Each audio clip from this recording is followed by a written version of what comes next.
I'm more a singer-songwriter than I am a shred master. Wind back the dial, lady. It takes a while, baby. I've always played music, so I was in a choir as a kid, and I was classically trained, so I did sort of all the dorky parts of music, the scales and choirs and recitals and stuff like that. And when I was about 24, I started playing guitar and started writing my own songs. From there, I met someone who said, let's record an EP. I did that and people liked it, and so I kept doing it. So being an independent artist means that I don't have a major label behind me. So it means that I make all the decisions myself, I fund everything myself. I have a lot more control, and that's good. It's been really good for me because, you know, I've put out 3 EPs and now I'm about to put out my first album, and it means that I've had time and freedom to figure out what I want to do and the music I want to make. I mean, if someone had come along and offered me heaps of money to make a record or produce an image in a certain way, maybe I would have taken it. But in hindsight, I'm really glad that that didn't happen. So, I mean, when I started making music, I really didn't know anything. So the slow and steady path for me was not something that I picked, it was just what happened to me. And I would recommend that to people. Like, looking back, I'm really glad that that's the way it's happened. And I haven't been told by anybody what to do. I've just, you know, made my own mistakes and experimented.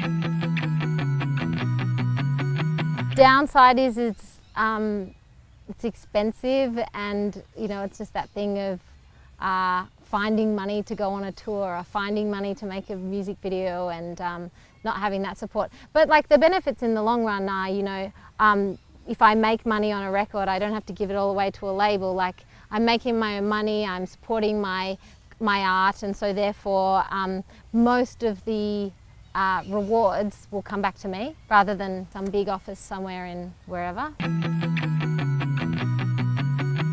I have a very supportive family. I work as well. I have a very supportive manager, bank loan, like, you just find it wherever you can find it. And it's great, you know, like after 5 years or so, it's starting to come back. So I'm starting to, you know, it's starting to break even for me, which is really nice. I also have a really supportive band who understand that their invoices might not be paid within 14 days, and you make it work. It's like any small business. Like, playing music isn't different to starting a cafe. Like, you start a cafe in the first year, you're just shelling out money, and then eventually you start making it back.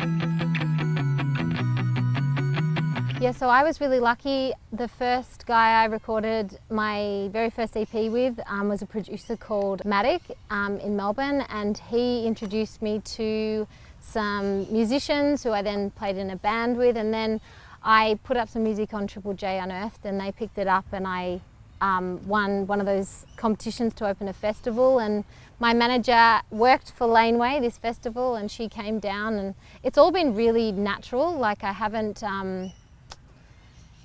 had to like find anybody. They've all gradually come to me, and you know, you get a sense of people.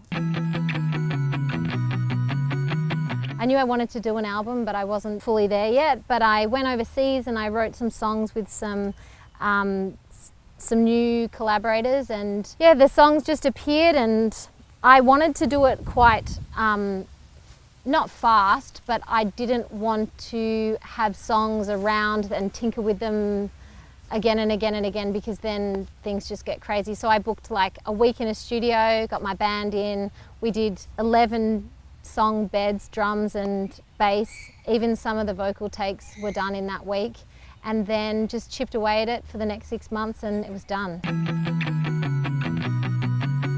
I'm not particularly, outside of movies, visual. I'm a terrible drawer, and I'm terrible with colours, and I'm terrible with that kind of stuff.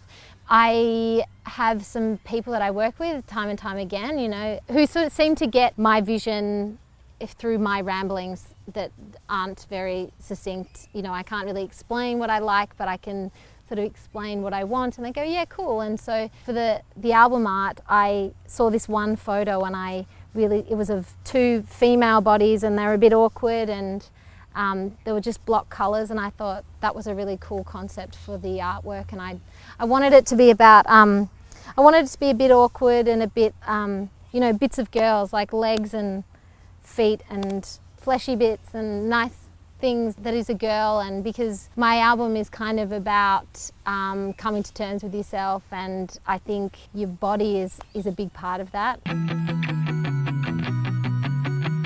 If someone was sort of like umming and ahhing over whether they should stay independent or go with a major label, I mean, I know some people on major labels who have a great time, and then I've heard some horror stories, and then I see some of my friends who slug it out as independents, and maybe if they had a bit of money and a bit of you know, PR magic behind them, that they'd push through. So I guess as long as you're not signing away too much, you know, like they get you for a certain amount of time, and you know, everything's recoupable, you know, no matter what, things get paid back in the end. So I think if you can find a way to be sustainable in yourself, like with your vision and your project, if you go in with a really clear idea of yourself, then, and don't get pulled around too much, then, you know, a major label can be really great. But, you know, there are some really awesome indie labels out there that will support you as well, and can do great things.